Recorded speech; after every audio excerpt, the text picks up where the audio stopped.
Hello, I'm the Deer Runner, and in this video, we will be starting my coverage of the 4th season, which is a time period that the most characters and groups in the series ended up dooming themselves in the future. But at the time, these unusual by their nature events, how much bad luck occurred, had almost none of them realized the gravity of their mistakes and the need to change drastically to avoid disaster. Which we'll be now covering the first set of victims chronologically, which is the event the initial battle between a League of Villains and Shigaraki occurred. This will contain spoilers for the My Hero Academia series.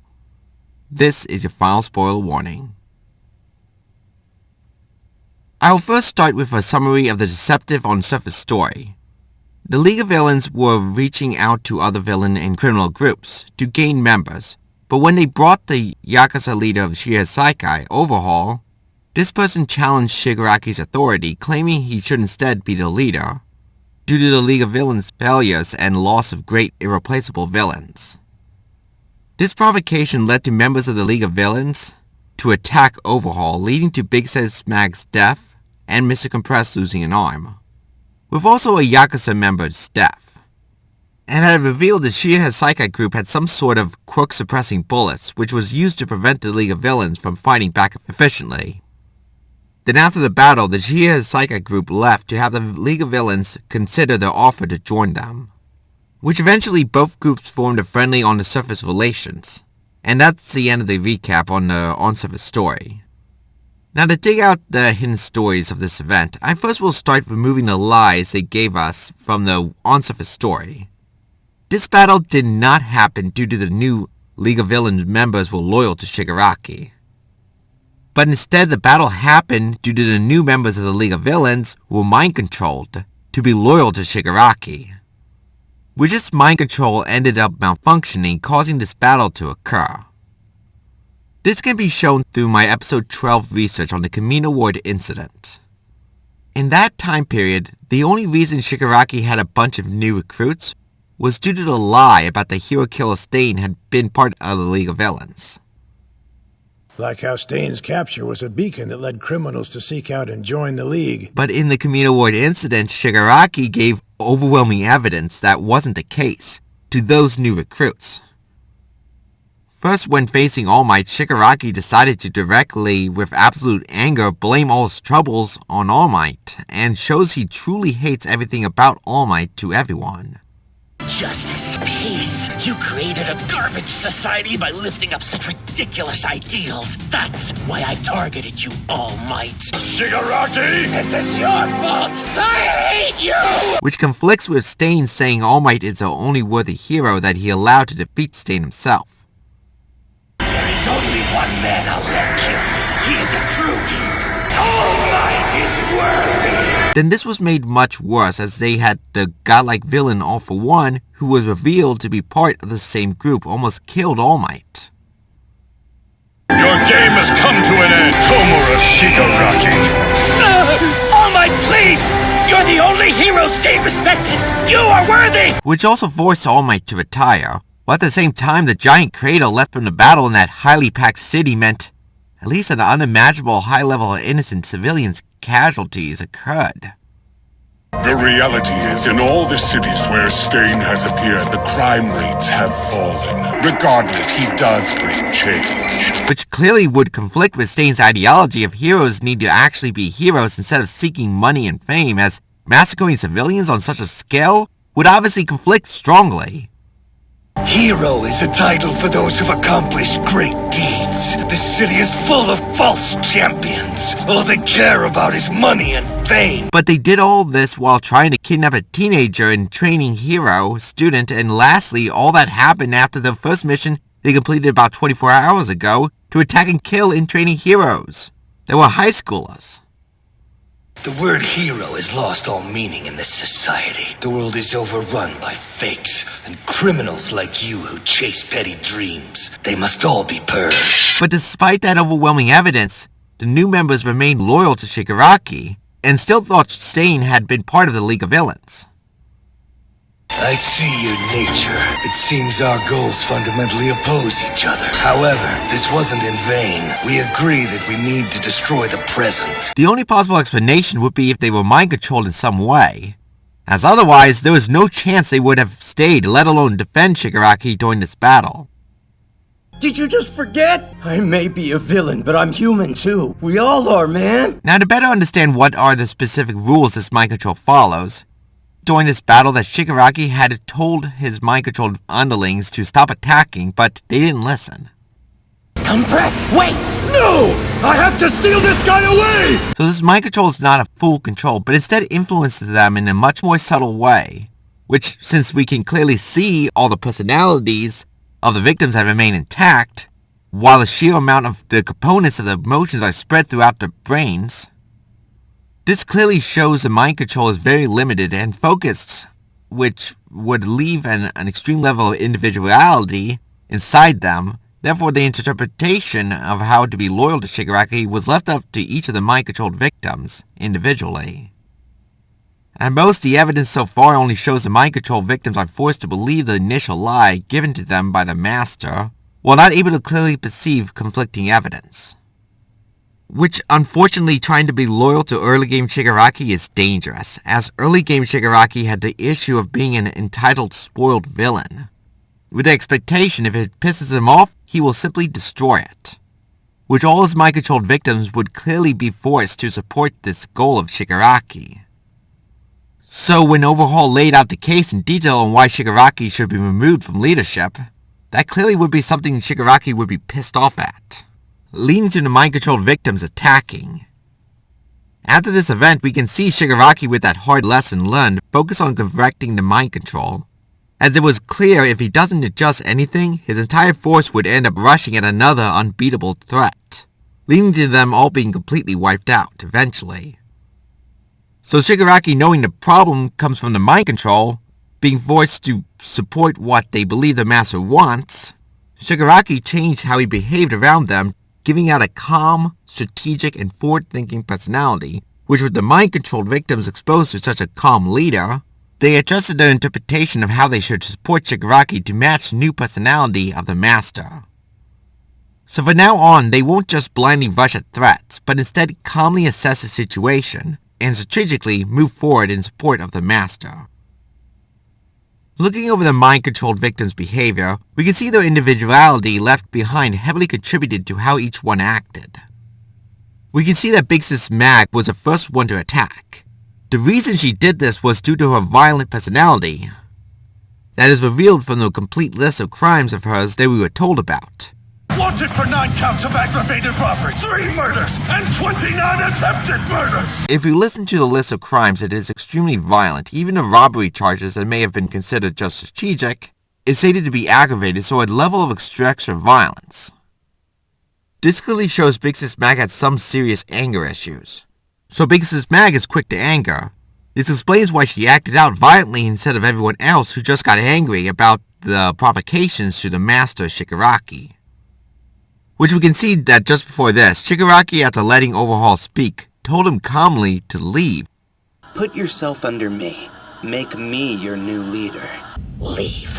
Which clearly, since Overhaul let himself go with them to such an isolated area, meant they needed to at least not deter anyone else from making that trip by not hurting them and have time to consider the benefits of the alliance offered by those people that make that trip to them.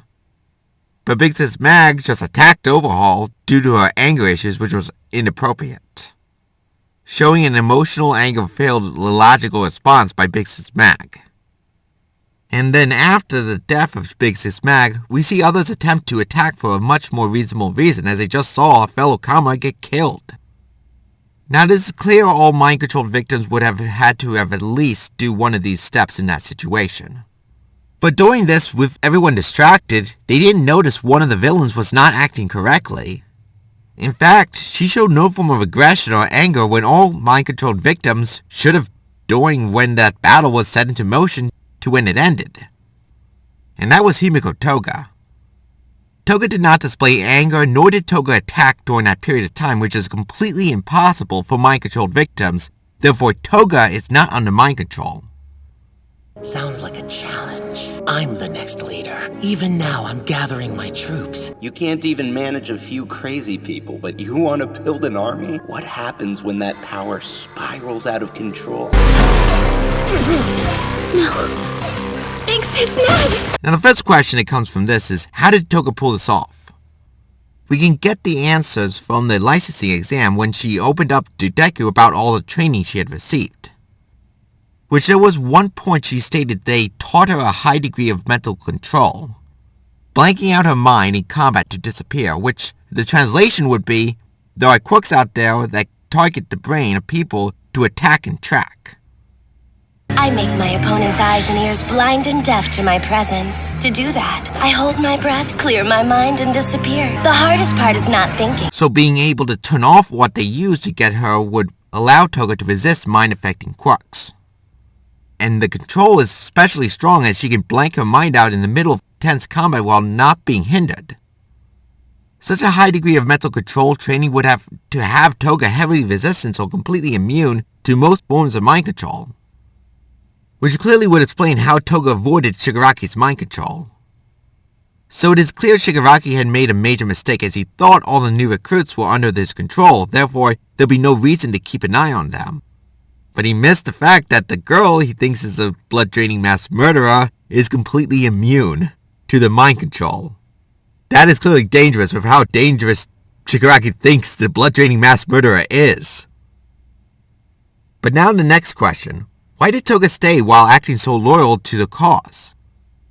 When Toga met Shigaraki, it was clear Stain wasn't part of the team, due to Shigaraki's bizarre and violent behavior and display to Toga and Dabi, which was his only recruitment pitch to Toga. But Toga's shapeshifting power and background had her countless times before infiltrate groups stating what they want to hear so they trust her, which can be shown by the skills Toga had acquired. Therefore, this at least was just another fun infiltration for Toga. But Toga probably detected the attempt at mind control, which if she didn't, she could see from the behavior of the other mind-controlled victims that the mind control exists. That clearly would mean Toga is an enemy, regardless of what motive she has to stay, which is extremely dangerous for Shigaraki. Regardless of the many possible motives the newcomer Toga could have had, which in most cases would have probably had Toga planning her exit, while leaving destruction in her wake. But before Toga would have had a reasonable amount of time to sabotage the League of Villains, All for One had appeared, revealing he is linked to the League of Villains. Which an infiltrator like Toga would know from this, she was in the biggest infiltration of her life. There would be nothing that Toga could do for the remainder of her life that would get anywhere close to standing by the stated to be inheritor of the godlike villains All for One's organization as an infiltrator. So with that, Toga would probably have stayed regardless of her true background, as they had accidentally paid for her services, without knowing it. Even Toga's stated love for Stain would at this point probably seem small compared to what she could get if she stayed. Which with that motivation, Toga decided to say and do whatever she needed to trick them into believing she was a mind-controlled victim.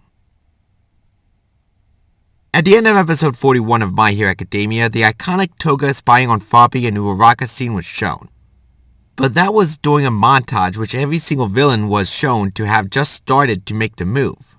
Which means this wasn't a montage of random points in time, but instead showed what they were doing at the beginning of the battle. So that meant Toga needed to have waited to attack for about a half hour after she spotted them, just in time for hero and reinforcements to arrive. Which clearly would mean Toga was trying to act like she wanted to attack, but it was stopped. With the motive to attempt to pass the loyalty test of the new recruits without actually doing the brutal actions they were told to do for this test. Now, I will go through the other ones in this montage, to show they were at the beginning periods as well. Poison gas just reached a group of Class 1B students, so the initial spread of the poison gas by Mustard was still ongoing. Muscular just walked behind the unsuspecting Coda, which happened right at the start. Deku hadn't even asked to head to Coda's location to start his long journey to Toga. The main group of heroes were in the middle of the early event of losing a member, Pixie Bob. And lastly, Moonfish, who was seen walking without any form of blood around him. But looking at when Moonfish could have been in that state, it could only have been at the beginning. In chronological order, first he was walking the path, which is the scene in question. Then he hid in the bushes to ambush a group of Class 1A students, so not walking. which after fleeing he acquired a bloody hand from that battle that he was found with later, but since that walking scene had no sign of blood from the severed body part dripping blood or blood being shown on his body, meant the walking scene showed didn't occur at that point. Then after that, Moonfish was in a battle for the rest until Moonfish was defeated, so couldn't have been walking then either. Therefore, the walking scene was just the beginning scene, as there was no other point that it could have happened. Since the montage scene showing what everyone is doing at the beginning by a storytelling perspective never should have just one out of order, this means Toga had to have, after spotting Uraraka and Froppy, waited all the time that Deku was running around the battlefield. Which Deku had to ask to head to Koda, travel that long distance, then complete that epic battle with the villain Muscular that was with Koda, then travel to Aizawa, have a meeting with Aizawa, travel to the Wild Wild Pussycats, have a meeting with the Wild Wild Pussycats, head over to Dark Shadow, have a meeting with Choji at Dark Shadow's location, rush to the location of Bakugo and Todoroki while being chased by the out-of-control Dark Shadow entity, then have a meeting with a group of in-training heroes, and lastly walk at a slow, cautious pace over a large distance with group to Toga's location. Which Toga waited the entire time till they were approaching.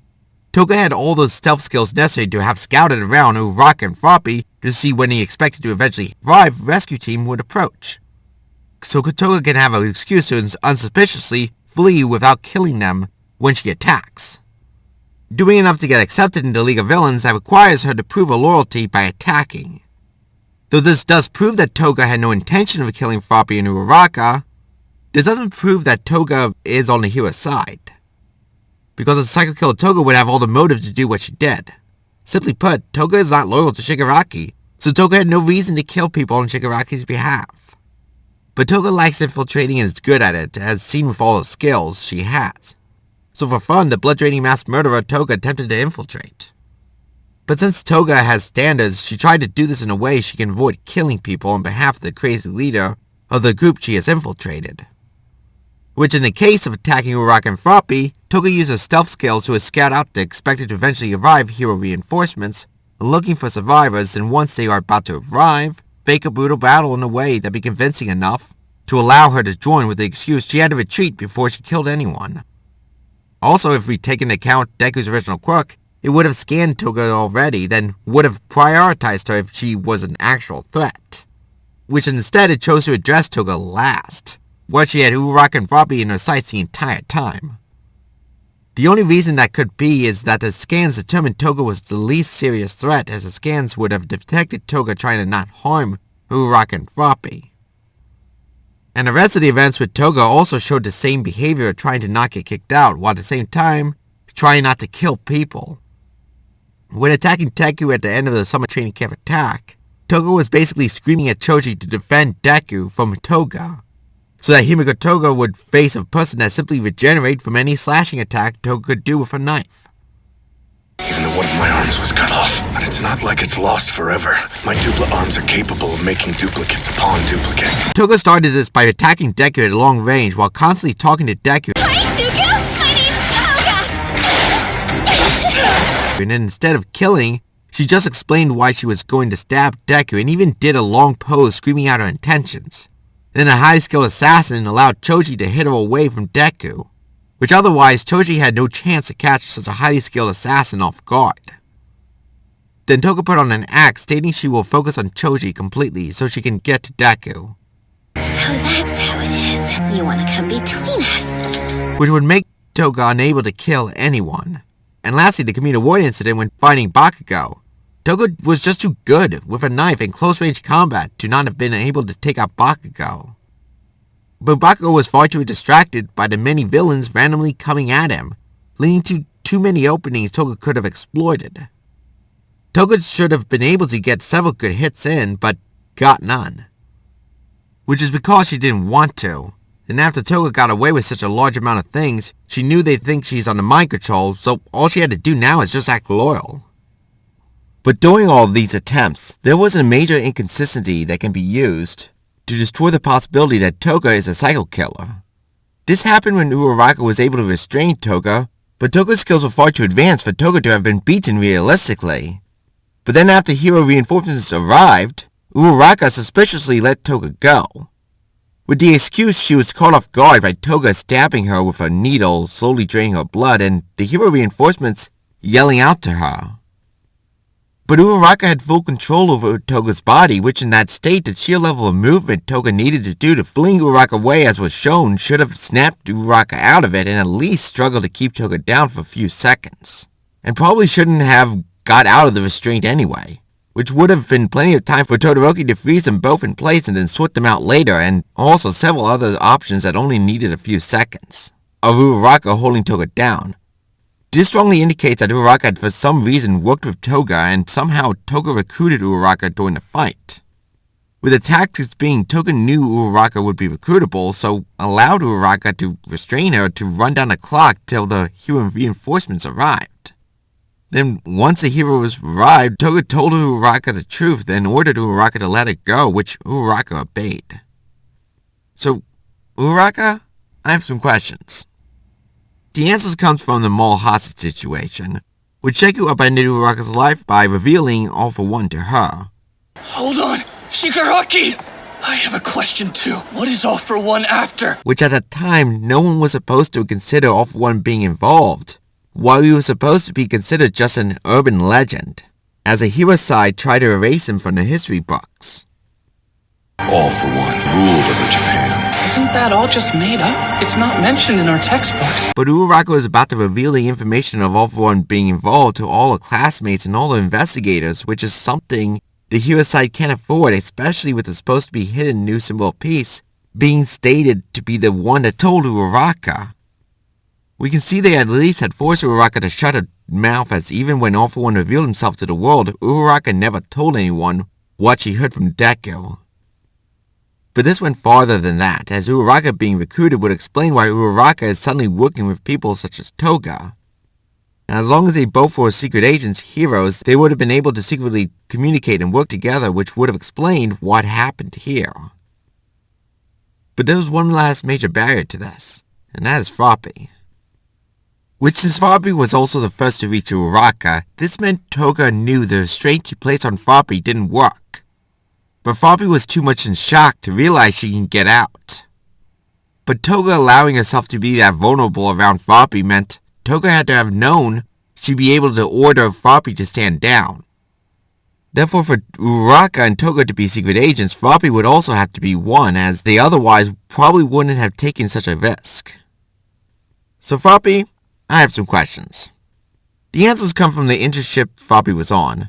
During this event, Froppy went on a mission which there was reported to be some villains got onto a ship and took some cargo without harming anyone, and also didn't even take hostages. Just got in, got out, done. And the report stated they did not know what was in the cargo. Officials inspected the ship, but they didn't find any stowaways hiding on the vessel. They discovered that important cargo from the ship's freight list was missing. But then the not knowing what the cargo was excuse came crashing down, as they sent out a large amount of military and hired multiple hero agencies to track the thieves down, having them start in the morning and searching all throughout the night till they were found over a massive section of the ocean, with no indications they would have stopped searching if the thieves remained at large. Therefore, they had to have known what the cargo was to send in such a large amount of expensive resources to track it down. And that cargo value had to be immense with the sheer cost of the recovery efforts. But during this, Froppy ended up saving the mission which those lying secret agents saw. After that mission, the secret operation sent in a representative to lie to them about the outcome, stating it turned out to be some unknown to them illegal drugs, which didn't match the large amount of resources used to recover the cargo. Arrest all the stowaways. We were able to recover all the illegal drugs they were trying to bring in. It was a big haul. Then the ones giving the cover story heard the reports of how wonderful Froppy was during the mission from the secret agents in the field, and that Froppy is incredible according to ones allowed to approach the cargo. Therefore, was secret agents themselves. Don't treat her like a kid. Froppy may not have her license yet, but she's an excellent hero. I'd stake my name on that. Which basically means they were telling this higher-up of the secret agents Froppy is recruitable and would be a valuable asset. Then with that report, the higher-up of the secret agents looked proudly at Froppy and shook her hand and said, "We will look forward to working with you in the future." Well then, I guess I can look forward to working with you again. Hope to see you soon. Froppy. Which then Froppy was recruited in secret. And then we can see later on once Uraraka got recruited, she suddenly became best friends with Froppy, but obviously that was just a cover story for the secret agent team that was just formed. Just looking at the sudden close relationship between Froppy and Uraraka, I can argue that it looks like the orders Froppy received to care for the suddenly recruited emotional Uraraka turn on a full paternal mode, with Froppy comforting Uraraka whenever she gets distressed, which is a drastic change compared to what they were doing before. But it was Froppy guessing on how to handle the orders for caring for Uraraka, and going a bit too far as Froppy wasn't trained on how to handle that situation in a more subtle way. With this confirmation Froppy is a secret agent, this proves an entire group that was fighting were secret agents on the same side, and we can see their true mission now. As it was to have Froppy and Uraraka unknowingly be the victims of Toga so the fear would look real. This was done to have Toga get accepted in the League of Villains without needing to kill anyone, and also being able to order them around if things go wrong to pull off this act. But during this, due to the secret agent students lost too quickly to Toga, with this situation Toga was forced to let Uraraka restrain her to explain why Toga didn't kill them. But this made it that Toga was forced to reveal herself to Uraraka when the hero reinforcements arrived so Toga can retreat. It is clear for now that Uraraka and Toga will be allies from now on, which means after the end of My Hero Academia's story, Uraraka is going to need years of therapy to get over this. Uraraka is not ready for the horrors that are going to happen in the future, and she is going to be suffering in private, unable to tell anyone why. Which is the conclusion that Toga is working for the heroes. We can quickly identify what Toga's mission is. She's not there to harass or kill Shigaraki, as Toga is not attacking nor tipping the heroes off to Shigaraki's location, but instead is there to make Shigaraki fully trust her, having her allowed to be with Shigaraki when hidden resources of All for One's organization is revealed to Shigaraki. Which, since Shigaraki is stated to be the inheritor of All for One's organization, as long as Toga remains by Shigaraki's side, Toga should learn about every part of All for One's villain organization. And clearly the only reason to do that is to report it all to the heroes so they would capture and destroy every single part of All for One's organization. And also reveal any grand plans to have the heroes effectively get ahead of it and defeat it. So it is clear Toga will, for as long as possible, seem completely loyal to the cause of Shigaraki and will keep up a psycho act the whole time. With this now revealed, it is clear Shigaraki and the rest of All for One's organization is in extreme danger. But with this event, this problem has become almost undetectable. As I have reported, Toga has been showing many signs and had to go out of her way to avoid being found out, due to Toga couldn't actually do what the crazy unstable leader Shigaraki had been telling her to do. But now Shigaraki is switching to a calmer, more strategic approach to get proper control over his mind-controlled victims. Therefore, this infiltration operation just got easy for Toga, as she wouldn't get surprised and desperate anymore, as the orders should for now be reasonable. If Shigaraki had managed to continue this unstable behavior for longer, Toga would have clearly been found out with how she was having so much trouble with covering up the fact she couldn't actually follow his extreme orders. But that didn't happen, and the hero side now is using the League of Villains to get every part of All for One's organization. A fatal mistake for people throughout All for One's organization, which was all due to that unstable Shiha Seikai leader Overhaul who barged in and upended the League of Villains. By making it clear to Shigaraki he needs to change his behavior for the mind-controlled victim's sake, which Shigaraki did it far too soon. Another point of interest is that Toga just states she had fallen in love with Deku.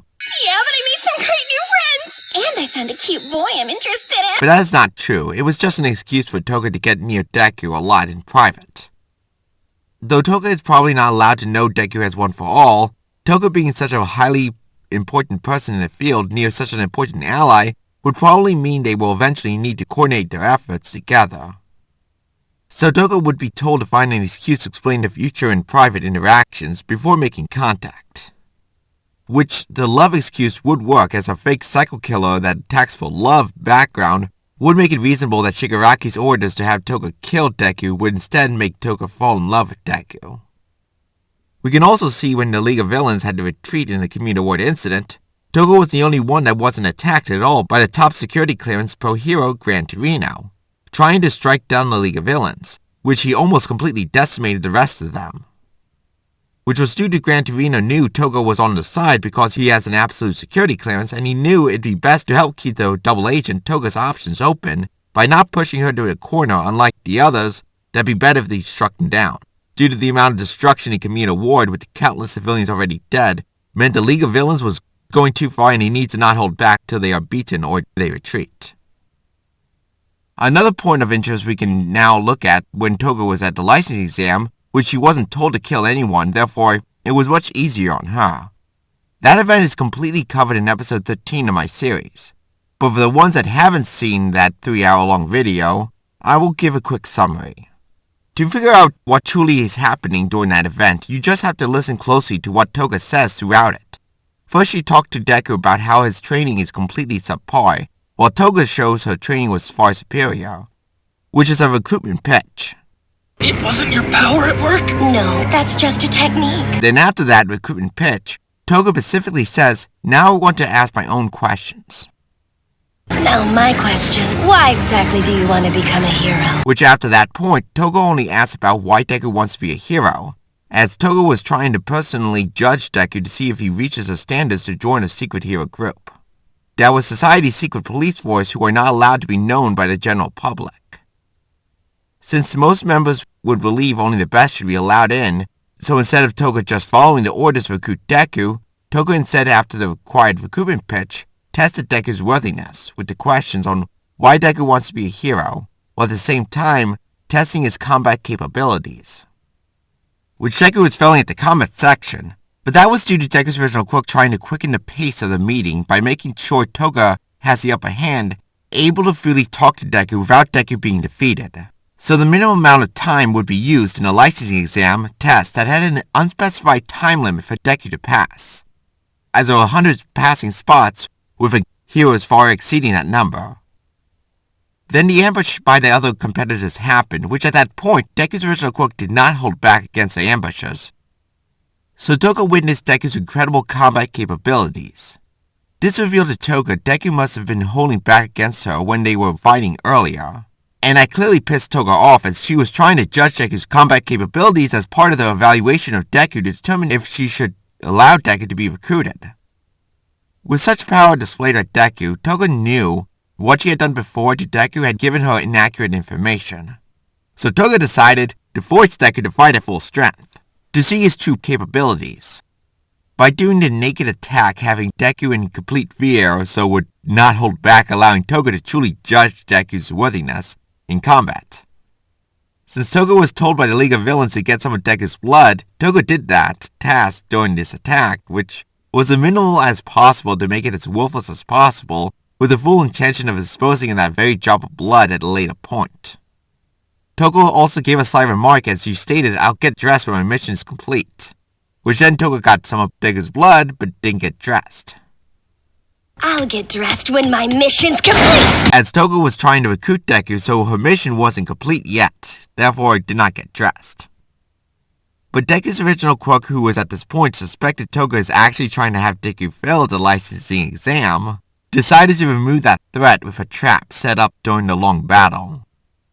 This trap was taken into account since Toga was transformed into Uraraka. It had the final meeting it would allow to happen right next to the real Uraraka's group of heroes, so Toga can get exposed and forced to run if they leave the meeting spot. I'm not able to show the audio due to copyright issues, but you can review it yourself to see the order of the conversation does match what I said it was. The next in the story comes when the hero's double agent Toga had a very suspicious reaction to Big Sis Mag's death. Toga, who is secretly immune to the mind control, did not have any reason to feel any form of camaraderie with them. Toga's main interaction with the League of Villains members is that they are following a completely insane leader, Shigaraki. She was ordered to kill a bunch of teenage and training heroes with them and then fight alongside the League of Villains as they destroyed a section of the city Communal Ward, killing an unimaginable amount of civilians. Toga probably even noticed the failed attempt at mind controlling her, as clearly just by the rest of the new members' behavior they had to be under mind control or they would have left. So Toga shouldn't have any form of loyalty to them, But when Big Sis Mag died, we clearly see the visuals of Toga shows this was devastating to her, even in a private setting. Due to the fact Toga wouldn't show us such a reaction for a generic villain in that group. This would mean that Big Sis Mag was important to Toga, which only real explanation would be Big Sis Mag was some form of asset to the heroes. Now clearly, since Big Sis Mag didn't last long enough for an obvious trail of incriminating evidence to form, this is going to be a hidden secret. But since this is a retelling of events by future Deku addressing this means if this is the right interpretation, then future Deku placed in a lot of evidence. We can see most scenes look straightforward with Big Sis Mag at all times, seem to be a loyal member of the League of Villains. Big Sis Mag also tried to kill Deku, and lastly, the background scene shows Big Sis Mag proudly talking to her friend about being able to fight back against society. You know what she said? Those who are bound by the chains of society laugh at those who aren't. Since in these flashbacks, future Deku always tells the truth, though at the same time he can be unclear on what he means, and sort of lie of omissions. You, Kenny, you're not bound by those chains, but I don't have the courage to break away from them like you do. But in this case, with it being so straightforward, we can safely conclude Big Sis Mag is a person with a revolutionary intent that joined the League of Villains to fight back against society. Therefore, for Big Sis Mag to be an asset to the heroes, Big Sis Mag had to have been an entrapped villain surrounded by hero forces disguised as villains, to trick her into doing something for them, which more specifically, do something for Toga. Fortunately, there was enough restrictions already in place to just finish this question off on what is truly going on, as this operation Toga is in is solely to infiltrate the League of Villains to find and report all of All For One's assets. Which is more double agents the better. But Toga, the only one from a group that got in, has a false backstory of a lone psycho killer. Therefore wouldn't be able to request people to be brought in as a fake background, wouldn't allow her to have friends. But Big Sis Mag could do it. Also known as the heroes disguised as villains orchestrating their success to have Big Sis Mag trust them. And then they encouraged her to go for the League of Villains, which a mind control would not be able to be used to detect these threats, as Big Sis Mag believes she's actually part of a revolutionary group of villains. Then Big Sis Mag would have recommended them bring them into the League of Villains, who were looking actively for new members. But since they'd be a resource to Toga, that'd have to be a team of highly trained assassins that are immune to mind control. But with Big Sis Mag's untimely death, you can see the devastation displayed by Toga's reaction, as none of her team members could be introduced now. Therefore, Toga is now all alone, not getting any reinforcements. And that looks fatal. Toga looks to have been the forward team setting things up for the main force to enter. She wasn't supposed to complete this mission alone. Toga's team clearly wouldn't have a plan for this, and Toga knows it. If Toga were to die at any point in the future or get found out, it all will be traced back to this event, when Toga was completely separated from anyone that would have watched her back, as a highly skilled team would have supported Toga effectively regardless of the dangers she would face in the future. So with this unstable, game-changing assault on the League of Villains by Shiya Saikai group, they accidentally gave the opening for Toga to give the fatal blow to All For One's criminal organization, but also at the same time cut off Toga's escape routes, which probably means Toga will probably end up being a martyr by the end of this instead of moving on to her next mission. But since keeping a spy directly in the League of Villains that can get to the rest of All For One's organization is obviously far too important, Toga will not be allowed to leave, so Toga is trapped in this dangerous situation that will probably turn fatal eventually. But there's more to this death of Big Sis Mag, as at one point what was shown of Big Sis Mag actually breaks all the hidden story rules that have been followed up to this point in the series. It was when Big Sis Mag attempted to attack Deku in a summer training camp attack. The key thing is, Big Sis Mag's thoughts were shown, which future Deku only ever puts the thoughts of someone inside the story if he could find out what they were thinking in a reliable way. But with Big Sis Mag's early death, future Deku couldn't have known what she was thinking, yet it was still shown. Which means those thoughts shown about why she attacked Deku were a lie specifically told by future Deku for an unknown reason. I'll have to risk this video getting struck with copyright infringement to show you the full thoughts of Big Sis Mag for this research point, I'm going to make, which if this part of the audio is gone, you know what happened. That rumble in the ground earlier. Only 2 people in our group fight with that kind of power, and sounds like one of them talked. Could it possibly have been muscular? Don't tell me that little kid is more powerful than him. In that case, this child must be put down! We can see that the thoughts also are not sensical, showing it was a secret message. Big Sis Mag stated she thinks Deku was more powerful than muscular.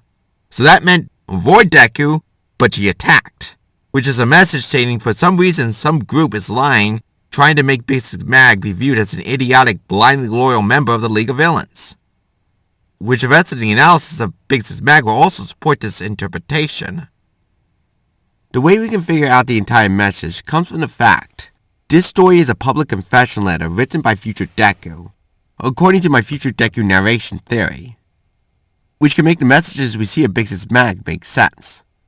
Future Deku knows the hero side would love to suppress information, allowing people that would have been remembered fondly get instead remembered in a bad way for positive public perception of the hero side.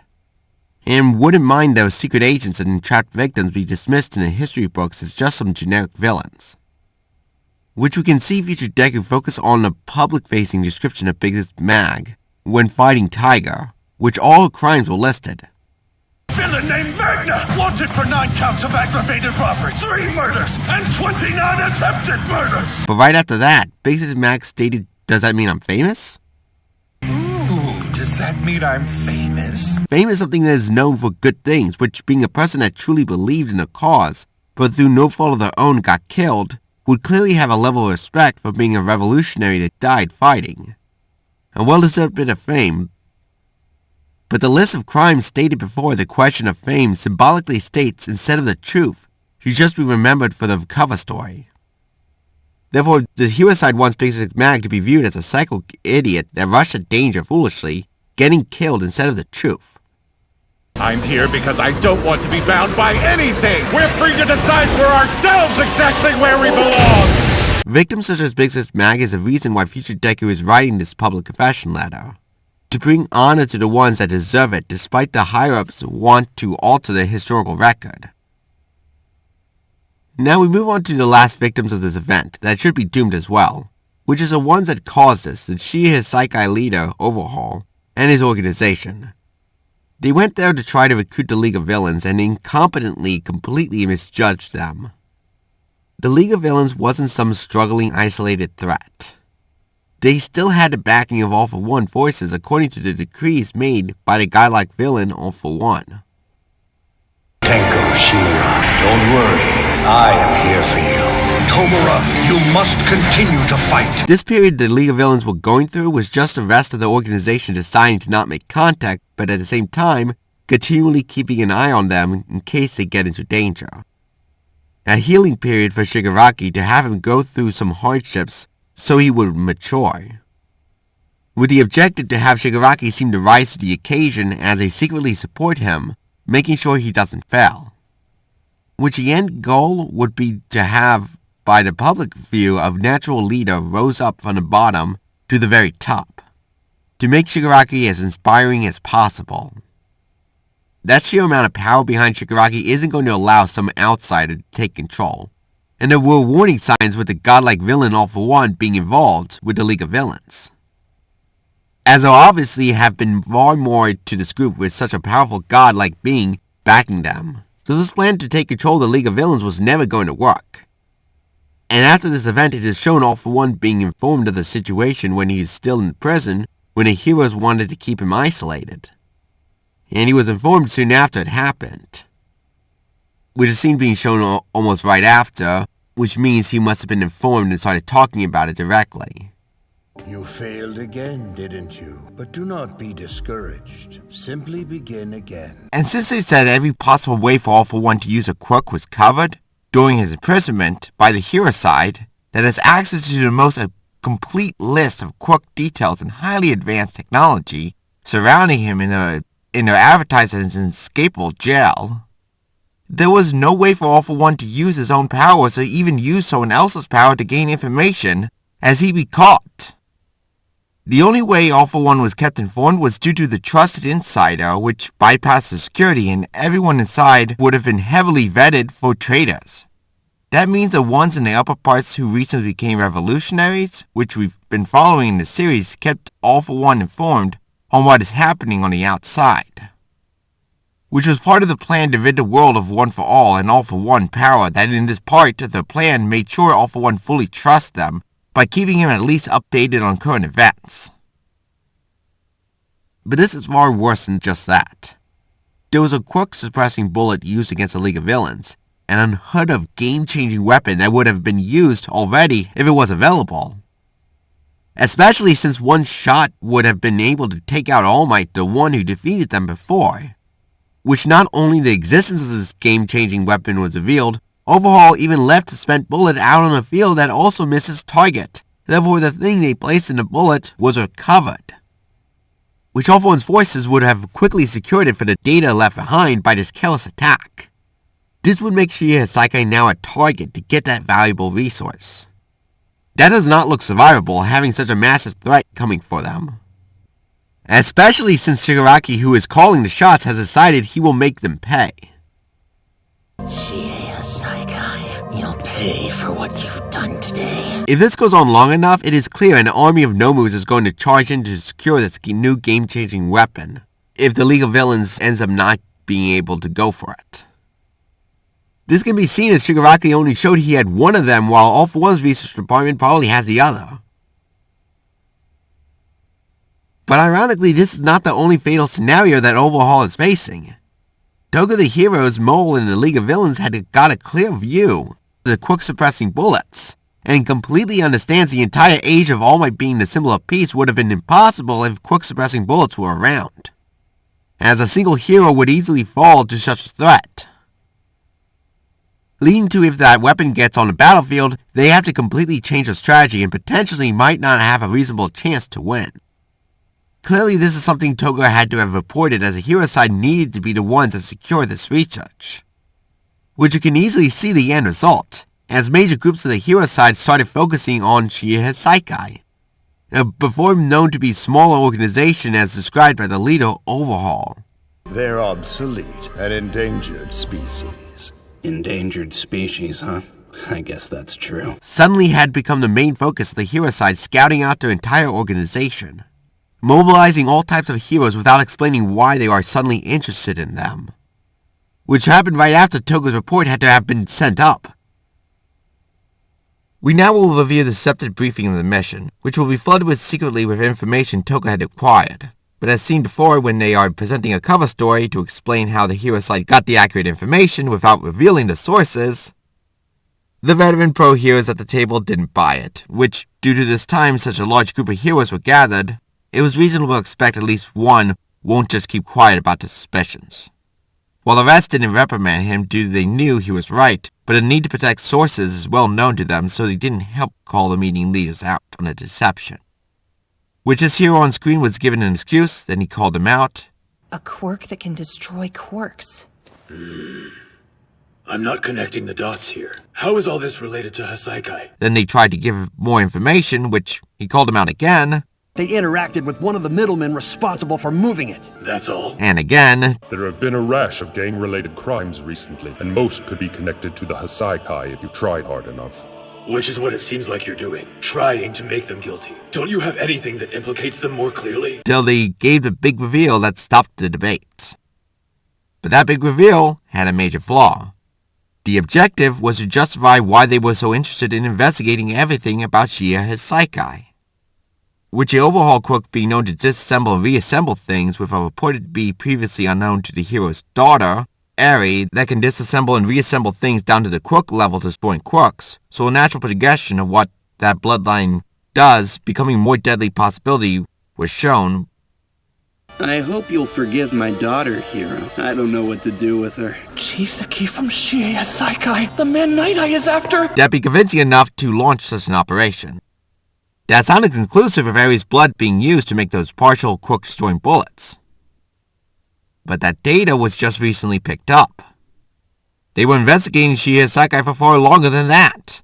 with none of the other evidence was conclusive enough to mobilize such an operation to just attack that group. But with this being such an emotional reveal for the ones at the table who failed to rescue Eri, they were too distraught to even notice the problems with the stated timeline of events. And with how emotional and large the amount of data piled on before the big reveal, it deterred them all from thinking of asking that question, basically burying that line of questioning, having the cover story look good enough on paper to not raise suspicion of there being a double agent in the ranks of the villains. There was another case where heroes realized they were being lied to, which happened just before the Community Award incident, when they were able to prove Dabi entered the League of Villains' secret main base. With Aizawa, the king, and the police officer that got the data not at all happy about that excuse. But since that villain group was attacking those students so much, they, for the greater good, kept their mouth shut. This problematic cover story of the normally calm Dabi therefore had walked past a civilian without making an aggressive move, caused that civilian to get scared by the burn victim's looks, calling the police on him, which is very offensive. Then that report that should have been filed and then should have just gathered dust was suddenly the key evidence that revealed the location of the League of Villains' main base of operation, by Dabi entering it, according to the witness, which was a coordinated effort between the heroes and Dabi to take out Shigaraki, who Dabi hated, therefore betrayed him, and to have the heroes make the major mistake of trusting Dabi, who was secretly working against them. Now going back to the current event cover story, let's see how it matches Toga's intel, which should be basically a mixture of their own investigation with Toga's reports, while they try to make anything Toga told them not seem to come from her. Which I will mainly focus on the parts I believe Toga submitted. First part that had information Toga acquired, they said that Shigeru Saikai was trying to expand their influence and get investments, which was stated to be alarming. But that was stated by Overhaul to Toga, which he did state that was not going well as no one wanted to invest in a small-time Yakuza group. In order to execute my design, I need money. Unfortunately, there aren't many people looking to invest in some obsolete small-time Yakuza. Now, your group, on the other hand, has widespread name recognition. So was unsuccessful, therefore probably should not be detectable enough to raise an alarm, with only Toga having definitive proof of the importance of their efforts. So Toga's reports made the hero side take the Yakuza group attempting to expand seriously. Next part after they went through the timeline events to right after the altercation between Shigeru Saikai and the League of Villains, which was the event that Toga saw the data, Gran Torino voluntarily stated that is when he was contacted. I confirmed that an altercation had occurred between the two groups. That'd be about when they decided to reach out to Tsukauchi and me. Which is established that Gran Torino, who knows Toga's secret, and with his absolute security clearance, he obviously be the one Toga reports goes to first. Explaining Gran Torino's sudden involvement at that point in time, and then Gran Torino does demonstrate he got all the details as expected with the apology to Deku, stating he did not see this coming and things will get ugly. Sorry, kid. I didn't see something like this coming. I've got a bad feeling that things are about to get ugly. Next part it was stated they placed a notice on the HN, which stands for Hero Network, to reach out to the other pro heroes for assistance. Stands for Hero Network. It's an online service that can only be accessed by pros. You can see what all the heroes in the country are up to, and you can ask for help from people whose quirks might come in handy. Which ironically another person stated, I think we can skip that part. We posted a notice on the HN requesting assistance. I think we can skip that part. Which is true, as that is a lie. With Toga reports showing the dire situation and it first went through the higher security clearance channels, this would along with this is something they never allowed to be known by the public, mobilize the forces through the secret communications paths. Which meant any of the requests for help going through the every hero has access to HN were not the standard request, but meant to look like it to establish communication with heroes that have less security clearance. So since the HN wasn't used normally, it wasn't a major factor despite they said it was. We can also see they didn't bring in Endeavor or pretty much any of the high-end heroes for this world-saving operation, as they wanted to quietly deal with the threat out of the public view, which is standard practice for the society. Next, they stated they suspected the Shigeru Saikai group main funding comes from illegal drug sales. Hasaikai's movements are hard to trace, but we suspect one of their main sources of income is illegal drug sales. But at this point, that wasn't the case, but it was their end goal, according to what Toga heard. As Overhaul states, they need funding and were only giving out the Quirk evolving and de-evolving bullets as samples instead of aiming to make a profit. So business wasn't that great. But the heroes stating they know exactly what Shigaraki was doing would mean they would be admitting they have a powerful spy in their enemy's ranks, which need to be avoided. Therefore is a reason why they are willing to lie about what they think the truth is, to make themselves look clueless when in reality they knew everything. The hero side then reported due to a battle which Kirishima was involved in, they were able to recover an intact bullet with the quirk destroying blood by hitting a solid surface, not spending its contents, which was Kirishima's heart and body. Kirishima bravely defended Tamaki from a bullet, which then bounced off his own body and should now provide us with a viable sample. But another bullet ended up in that condition directly in front of Toga as a bullet she saw hit the concrete, then was left behind.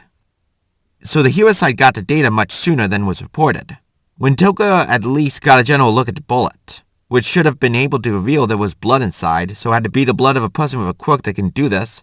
And with Toga witnessing what it did by it directly affecting the quirk genes of another League of Villains member, Toga specifically said after the battle they needed to take the fallen League of Villains member to a hospital, therefore with Toga taking a lead on that, would get a full report on his condition to confirm the details of her suspicions. We need to get Atsuhiro to a dock. Right. Power wouldn't work. That clearly would match everything they would have learned through the attack on Kirishima and his group.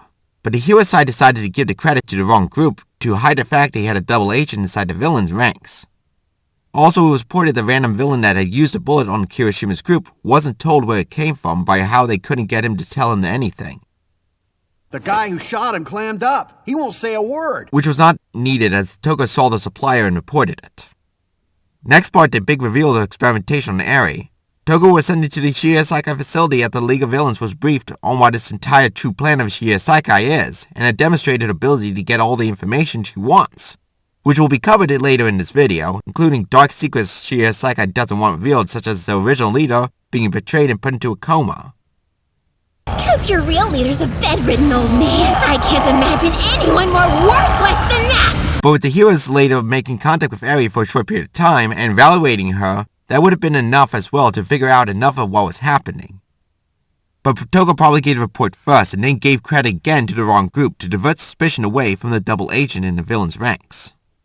Next part, Night-Eye though states he doesn't know what Shigaraki are doing, he makes a guess that ends up being completely correct. Which is all the things Toga would have been able to figure out, due to the master plan was told to the leader Shigaraki in detail, when the League of Villains linked up with Shigaraki. Night-Eye stated the bullets are still in development and they are sending them out as samples, not really for sale to make money at this point in time. We aren't certain that he's actually selling the bullets. It's possible that they're still in the testing phase, and he's giving them out as samples to rally more people to his cause. And that the true end result of the intended research was stated as well with the bullets to destroy quirks. We have no hard evidence. If the completed drug allows him to annihilate someone's quirk entirely... Which Night-Eye kept saying we are not sure, but that was just to cover up the fact they are sure due to the secret agent Toga that was directly monitoring the situation would have gathered this information, as Overhaul admitted this to Shigaraki to get the League of Villains to join. And at the end, the one who got the report initially from Toga, who is Gran Torino, did say clearly why they are taking their stated strategy, and the detailed strategic reasons why.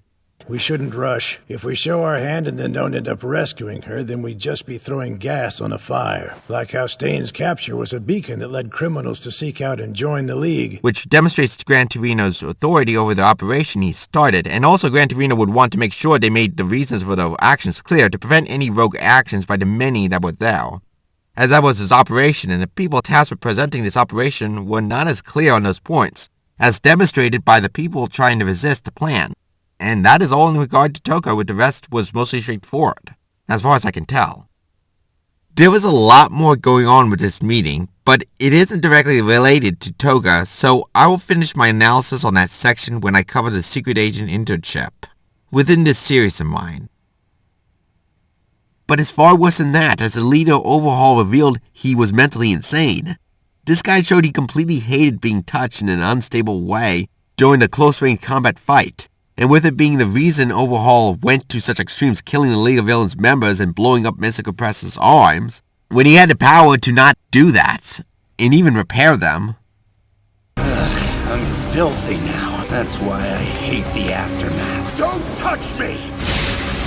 I know that mask. You must be from the Hasaikai, right? Yeah, Please don't mind the mask. It keeps out the filth. Then Overhaul stated it was an equal exchange besides one arm, which of course such a small group the League of Villains was at the time couldn't afford to lose a single member compared to the army of expendable people that Overhaul leads. A death on both sides. I owe your side an arm. One of your disposable thugs against our Hikashi? The scales are far from even. Which clearly shows massive issues with Overhaul's logic. Shigaraki was actually able to, over time, keep calling Overhaul out. Which for the first time in this series, we get to see Shigaraki be extremely competent when facing another powerful opponent in a long battle. Due to Overhaul was making so many mistakes, making it easy for Shigaraki to stand out in a good way. From all this, Overhaul clearly is not mentally ready for what he tried to get involved in. And it wouldn't come as a surprise if Overhaul would get killed by his own idiocy. As there has to be an extreme level of things wrong with a group to have such a person in charge. Since I talked so much about Toga hunting the Yakuza group Shiya Saikai, I might as well show a bit of that timeline so I don't have to cover it during the other events that are not directly focused on it. We can see in the future Shigaraki had decided to accept the offer he received from Overhaul to link the forces together for an exchange of critical resources. Shigaraki's side gets the financial backing, while Overhaul's side gets a name recognition from Shigaraki's side. But Shigaraki would still be in control of the League of Villains. During this, Shigaraki was told he needed to give the members of this group, which it was decided that Twice and Toga would be handed over. You want us to work with the Hasaikai? Their plan has some serious potential. So from today on, Toga and Twice will be Yakuza members. But with Big Sis Mag's death, by the hand of that group they were joining, had the members of the League of Villains still grieving. Stop pretending everything is cool! Why are you letting this beak-faced loser give you orders? So this request was far too extreme for the mind control victims to be able to follow, especially Twice, who had initially brought Overhaul to them, which directly led to the battle that Big Sis Mag died in. And it's all my fault! I brought him to meet with you! Having the mind-controlled victims directly resist. Which Shogo at this point saw the reaction and needed to blend in, plus did not want to lose her standing with everyone else by not resisting such a should-have-been considered painful order. Come on, Toga! Don't you agree with me? The question I've got for you, Tomura, is what we mean to you. So Toga chose to also confront Shigaraki until he worded what he wanted them to do a lot better. Which Shoga even put a knife casually up to Shigaraki's neck. To me, the League is a place where I feel at home. I guess what I'm wondering is, why should I do something I don't want to do with people I want to cut? I kinda doubted a mind control victim would be able to do that to the masters, so that maybe was a warning sign that was missed by Shigaraki, who wasn't that good at noticing details or understanding how things should work around him. Regardless of that, Shigaraki gave a good excuse saying it was for the benefit and they are to remember the true loyalty lies with the League of Villains. Because this is for all of us, but never forget they're beneath us. You said they have to pay for what they did. We'll make sure they do. I believe in you guys. Which was such a good excuse they agreed. And Toga could not have been happier, having a direct line into the first of her main targets, and with Toga there being the clear leader with her skills, she'd be able to block All For One from securing the weapon. As she being the main person in the field will collect whatever they would have gotten, and then send it to the heroes instead of them. After this great outcome for Toga, she now faced the interview with Shiya Saikai. Toga and Twice were doing fine with the interview, but then ran into a situation. As the Shiya Saikai had a mind-controlling quirk user during this interview that can force people to tell the truth. Which is unclear if Toga knew about this prior to this. Though her group is quite great at getting information, so there was a strong chance Toga knew, but that didn't matter as they ended up using it on Twice first, which alerted Toga to the threat if she didn't know already. Huh? What just happened? It's like I couldn't stop the words from coming! Wow, that was pretty stupid. Toga studied everything that Twice did, making sure she acted correctly when it was her turn, as Toga would be immune, which once they hit Toga, she said what she wanted them to hear, as Toga only revealed she can transform into people by drinking the blood and added plenty of personality just as Twice did. But Toga did not quite do as well right after, as Toga before saw the mind control happen to Twice, and he did say he was forced to, saying it by mind control, so after Toga was hit, she acted far too shocked and surprised. but this was enough for them to buy the excuse. Toga also did lie during this, as she hid that her power also includes using the powers of the ones she transforms into, which can be found by analyzing the blood locations in this crime scene that was covered in my part 11 of my series. But since that happened a while ago in my research and there can be new people to my channel, I will explain how the blood locations proves Toga can copy quirks early on. First, the amount of blood on the wall indicates a major back wound on this victim, but despite the amount of blood that should have soaked his white shirt quickly, it remained dry, as Toga took a long time walking away celebrating. This could only mean that some sort of blood-draining quirk was used to drain the blood prior to Toga walking away from him alone. Which since Toga and him were alone, then this highly suggests Toga somehow used this guy's blood-draining quirk against himself. Since this also was a montage showing what led to the new members joining, Toga establishing a fake psycho persona by killing and replacing the blood-draining mass murderer would explain why this scene was shown. With that in mind, I'll present the story I found, showing step-by-step what happened. First, Toga was hunting the blood-draining mass murderer, but wanted to quietly take him out, so she can steal his identity. After Toga was tracking him for a while, Toga decided to lure him with a helpless, scared, beautiful high school girl victim act into an isolated area, which that monster took the bait. The blood-draining mass murderer eventually decided he had successfully cornered his next victim, which Toga placed on a scared schoolgirl act, desperately begging for her life, which now the blood-draining mass murderer viciously went in for the kill. But he had a plan, as he knew there are all types of superpowers out there, so to survive, he needed to use his blood-draining quirk to quickly incapacitate them before his victims counterattack, by cutting them to expose the blood for his blood-controlling quirk to be able to quickly drain enough so they can't fight back. Then he would have his way with his victims. The blood-draining mass murderer knew he had to be quick as possible to incapacitate his victims, so would obviously do a tackle with a simultaneous cut of them to expose the blood. But a tackle would have the person keep the body lower, while Toga with a scared high school act would be standing straight up and facing him so she can, as efficiently as possible, also jump at him so she can get some of his blood, which was to, as quick as possible, start to transform into him to cover the wounds on her body, so he won't be able to drain her blood. So with that trap set, just before the blood-draining mass murderer was about to touch Toga, Toga had suddenly jumped at him, which, with Toga being positioned far above him, Toga's mouth would end up being positioned around his back, as Toga bent over him, which at that point, Toga would need to drink his blood as quick as possible, as both simultaneously got the initial amount of blood they wanted. Then they both would immediately attempt to do the finishing moves.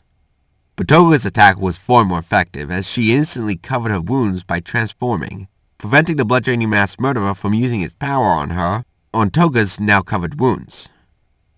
This would explain the low amount of blood in Toga's mouth, as the cover story Toga gives would have meant her mouth would have been full of blood, with her excessive joy of drinking blood before she would have walked away from a victim celebrating. But instead, this was a short tactical bite, having far less blood in Toga's mouth. Now back to the battle, as the blood-draining mass murderer was struggling with the unexpected pain, he tried to pull Toga off of him, which Toga allowed, as she was far too upward out of position. Which, as this was combat and Toga needed to breathe, she opened her mouth and was pulled back to the face-to-face position violently, which is due to how they were facing each other. To tactically strike at each other, they would be face-to-face. But with Toga's mouth open in such a violent movement, the blood came out, sprinkling on the part below where her mouth would be, in a face-to-face position, explaining that blood location. We can see there was a lack of blood on Toga's shirt compared to the blood-draining mass murderer. Despite they were in a close face-to-face position, when the blood fell on the blood-draining mass murderer's shirt front, which meant Toga had already begun transforming when she was still bent over him to protect herself from his quirk. So when Toga was pulled back to the face-to-face position, her clothes were covered by the gray goo her quirk produces when she transforms, while the blood-draining mass murderer's clothes weren't, explaining why his clothes had a lot of blood on it, while Toga's clothes were clean. Then Toga now grabbed onto the blood-draining mass murderer, refusing to let him go, while the blood-draining mass murderer looked in horror at the blob monster the cute high school girl victim turned into, and now was holding on to him. At this point, the blood-draining mass murderer was trying to look for a way to try to began to drain Toga of her blood, but it was constantly being covered. And soon after, Toga turned into the blood-draining mass murderer form, now able to use his powers, while the real blood-draining mass murderer was just trying to figure out what to do. But since Toga knew exactly what a wound on his back was, Toga activated the blood-draining mass murderer's power she just acquired, causing a deluge of controlled blood to rush out from his back, which smacked the wall, causing the blood on the wall, which then Toga probably just directed it away so she wouldn't be covered in blood, leaving the crime scene. Either way, the image shows the blood was moved a distance away as it wasn't around in the image, which has quickly made the blood-draining mass murderer lose too much blood to resist. And then, in his last moments, the blood-draining mass murderer saw what all his victims had seen before. Himself holding on to them, with the eyes of a hunter getting his prey, and a mouthful of their own blood. Then, he died. Which with most of the blood removed, Toga dropped the drained body next to the wall, which did not bleed out, with how little amount of blood was left in him. Which with the body being so heavy, Toga wouldn't move it far from the wall, where his blood hit it accidentally, due to it was so close to them. Which had Toga just drop him against the wall, which is slumping over body physically pulled the blood on the wall down, causing the streaks of blood we can see in the image. And then Toga walked away, celebrating her kill, which is a scene we get to see. This is one of the secrets that future Deku will not ever admit to. As revealing such a secret, the heroes could bypass any defenses the villains could get, including lie detector quirks and verifying identity by the person using the power they were born with. It's something no other double agent can do. But Toga being immune to mind control while being able to look just like them, using their own powers, means Toga is the only one in the world that can truly be a double agent, that can go anywhere.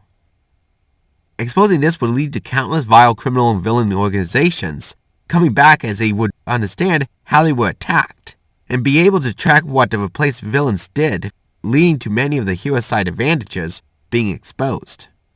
Since this is a public confession letter meant to bring justice to this time period, exposing a secret that would only harm everyone gravely isn't something future Deku would do, and he has to make sure he doesn't expose that truth. Toga could use that power early on.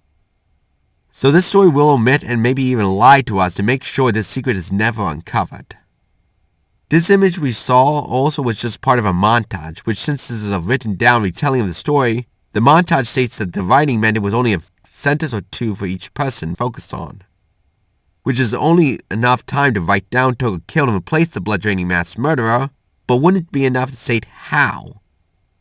So the image we saw gave us far more information than what was actually written down, keeping Toga's secret safe. From this situation, we can now see the true important role that Gran Torino has. Gran Torino had been shown to have heavily trained All Might, so he would become a proper symbol of peace. Gran Torino also was close to the previous One-for-All wielder, which meant he was also teaching her. Then Gran Torino again gets to train another symbol of peace, which is Deku, which at training and evaluation was interrupted by the Hosu incident, stopping his extreme test of Deku. But then Gran Torino continued to remain in contact with Deku, giving Deku evaluations that are truly accurate, direct Deku to resources that he wants Deku to have, and solid lessons to make Deku a proper symbol of peace. While Gran Torino continues to monitor Deku's progress into forming into a pro-hero wielding One-for-All. That strongly indicates that is Gran Torino's true job, to contain and guide the One-for-All wielders, as he is constantly taking the same role over multiple generations of One-for-All wielders over decades of time. Which his job clearly would be to integrate these anomalous dangerous powers into the society. But now we get to see that job extends far beyond the One-for-All wielders, as we get to see that Gran Torino is Toga's commander due to she is reporting to him. Which since Toga has one of the most dangerous powers of being able to take the place of anyone including world leaders, without being able to be detected, it is clear with Gran Torino being so close to Toga, he is training this girl who is just as dangerous to the world as the One-for-All wielders, and has the same goals for her to have Toga properly integrate into the world in a healthy for it way. There are many shapeshifters out there, but it was always a way to get them. But for Toga, not even any of our opponents have any defenses against that, and heroes need to make sure those attacks are directed away from them. And now Gran Torino is personally putting the operation together to get another anomalous dangerous quirk user, Eri, to be directly delivered to him, as he's secretly the one who set up the operation to get Eri, which we can assume it is for the same reason the others were assigned to Gran Torino's care. Therefore, Gran Torino's true role is to be the leader of the operation to contain the truly dangerous quirks. Basically, the SCP Foundation of the My Hero Academia world, though Gran Torino's operation is far more humane and tries to give the contained anomalies the best chance to integrate in society in a healthy way, which is definitely due to the powers that he's trying to contain are far more fair and manageable than the horrors I've seen in the SCP Foundation. But doesn't mean it won't become just as dangerous. This was clearly an operation that needed to be created in the world. Everyone knew there would be plenty of truly devastating powers out there hidden amongst the infinite amounts of quirk types that could endanger the world. Therefore, for the world to survive, they need to pursue those anomalies before they destroy society, which Gran Torino was assigned to gather the ones they spotted and then try to make them safe, which he prefers to, after containing them, tries to integrate them into the society in a highly beneficial way, and clearly indoctrinate them with his high-quality philosophies so they won't be able to be a direct danger to the world due to their actions will be focused on following Gran Torino's teachings. But that also means Gran Torino has to be the one that makes the hard decisions for ones that he can't integrate into society. Therefore, would in those cases use more violent and cruel methods to contain the ones that can't pass his tests. Just as how brutally Gran Torino is pursuing All for One, which the most effective mole they have in the operation of All for One is a direct follower of Gran Torino, which clearly that double agent is extremely effective, getting into a position that she can realistically tear all of All for One's resources down. Though the operation was supposed to have gone way farther than it actually did, this shows who Toga truly is at her core, due to the fact Gran Torino has allowed and directed Toga to take such a prominent role of being part of the secret police force and to destroy the greatest villain organization. Toga must be completely indoctrinated by Gran Torino and a devout follower of his teachings, or Gran Torino would not have given Toga such responsibilities and power. But due to the fact throughout the series Toga had to act all the time, we basically never get to clearly see the true Toga directly, but now we can see who Toga truly is. This discovery does give more information on the episode 13 research on the revolutionaries attacking Deku at the licensing exam, as we get to see a good reason on why Toga was trying to recruit Deku instead of being just tricked by the revolutionaries, as Gran Torino probably wants a symbol of peace in his operation, supporting them in some official capacity as he has done with other anomalous quirk wielders his organization contained. But trying to eliminate Deku from the licensing exam to force Deku to join was an unacceptable move, going too far that would have caused severe backlash for the ones who were relying on the symbol of peace to take a public role, as All Might has done before.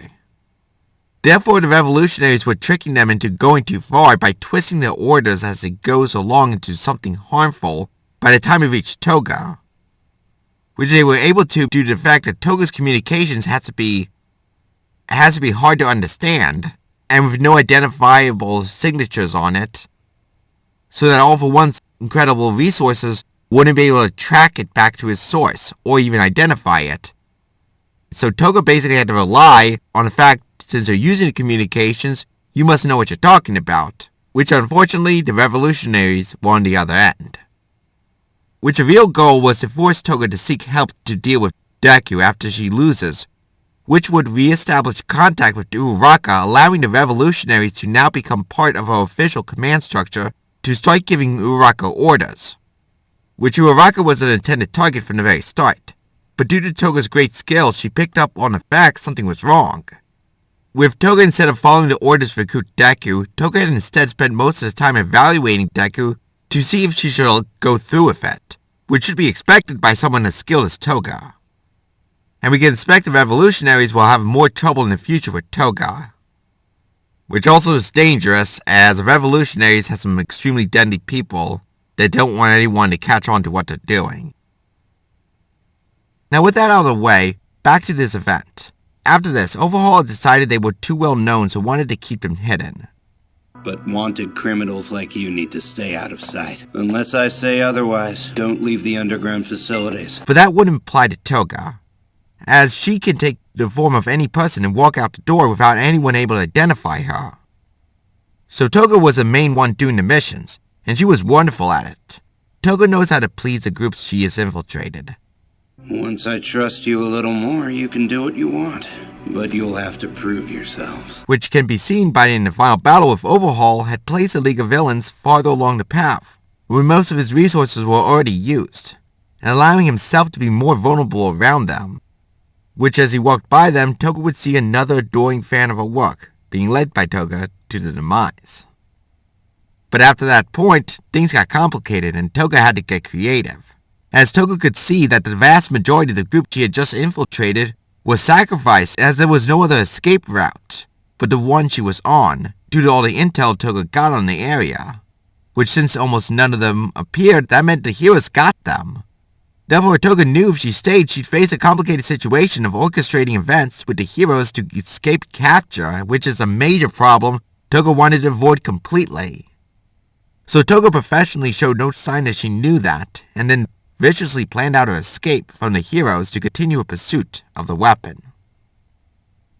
So far in the story, chronologically, we have never heard what Toga was thinking, only her physical actions were shown. Which when we finally get to that point, Toga's thoughts were shown, we can expect they will be deceptive with plenty of missing context in her words, allowing Toga to be actually talking about something else. While deceptive thoughts, as it is normally done in My Hero Academia, seem to match what is happening around her, to hide the truth in plain sight. But for now, it is clear by her actions alone she is lying about being a villain, and the evidence is overwhelming. We also don't even have any details about Toga's backstory that can be factored in this early in this chronological series. We have no idea who her family is, where she lived before, the official name of her hero group, or any direct details about her life prior to this mission. It was only shown that Toga showed up and stuck around the League of Villains as a double agent for the heroes. So the true story of how Toga became a secret hero is still completely hidden, while Toga's acting and carefulness will make this a very slow process to unravel over multiple seasons. But we can get a few things from this. Toga clearly has to be part of the secret police force of the government, the ones they send in who have overwhelming power and authority to handle major threats, without society knowing. And that at least for Toga and many others, a requirement to join was to destroy their connections to the previous life. Which for Toga was her on purpose taking credit for the blood-draining mass murderer crime.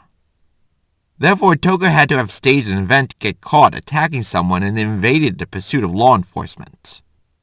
And since Toga is a hero, this person probably survived and was able to fully recover. So none of Toga's friends and family will look for her or call out any of Toga's inconsistencies, due to they would now assume Toga was a secret veteran psycho killer the entire time who's been planning, attacking, and training for a while. Which would be for them a believable answer to who Toga truly is. Even so, chronologically we still haven't seen any data on that event. It had to have happened by how Toga's cover story was set up. That seems to be all the information stored here, so I'll end my video here. With how dire the threat Eri is and how much she is in need of immediate rescue, Gran Torino's group is clearly by what we've seen going full force to get Eri. This group kept an eye out and understood the bigger picture, unlike everyone else, who were far too distracted by the Eri and the all-for-one incidents that recently occurred. Which when everyone was focusing on the on-surface threats, Gran Torino's group suspected something far worse had occurred. They could see with the worldwide broadcasting the Commuter Ward incident, it threw the world's population emotions off, causing a worldwide global destabilization of quirks, as those quirks are often tied to emotions. Then instead of things settling down, the quirk evolving and quirk de-evolving drugs were sent out all around the very place the entire world focus was on, raising to never before seen high levels of stress on the quirks, and where it would be most vulnerable, which was Japan, due to all the things that happened recently in that country. If straining the quirks could ever cause them to go critical, it was going to happen with what was done in such a short amount of time. So Gran Torino's group tried to desperately defuse the situation by cutting off the supply of those dangerous drugs by quickly containing Eri and systematically scouting out every location of Shigaraki was using to potentially distribute its drugs. But they were too late, and a true singularity point of the My Hero Academia series happened. There was nothing that could have been done differently by Gran Torino's team that could have stopped this from starting, as they can't contain the foolish greed of the people in the world that want power. The event covered in this video had an extremely unusual level of bad luck. Having every move wasn't just bad, it actually devastated the core of the operations in those areas. Which in the next event, the same level of destruction will continue to happen to an entirely different set of characters. As if a wave of destructive manipulation is passing over the ones most responsible for the destabilization of the quirks, and then it even goes right for the core of their operations as well. The threat whose attacks were able to be detected in this episode is just part of the massive threats that are arrived due to the severe abuse of the quirks that happened recently. If I use the SCP Foundation terms, then I would say the world's recent foolish mistakes ripped open the portal that allowed SCP-001 to arrive in the world, which in Gran Torino's operation was a theoretical anomalous entity or group of entities of immense power that should be considered most responsible for the quirks appearing in the world. And there was a lot of evidence I can see of the world basically being broken, kind of sort of a reality-breaking way, due to the quirks are being used in ways that never were done before by something that knows what it's doing. And of course, by normal SCP Foundation rules, such a battle to contain it will happen without the rest of society knowing. I currently think when that situation concludes in regard to the current characters' efforts, it should be considered the true ending of My Hero Academia, with the actual main hero organization involved in attempting to win the true conflict of My Hero Academia was in fact Gran Torino's forces that were the SCP Foundation of the world.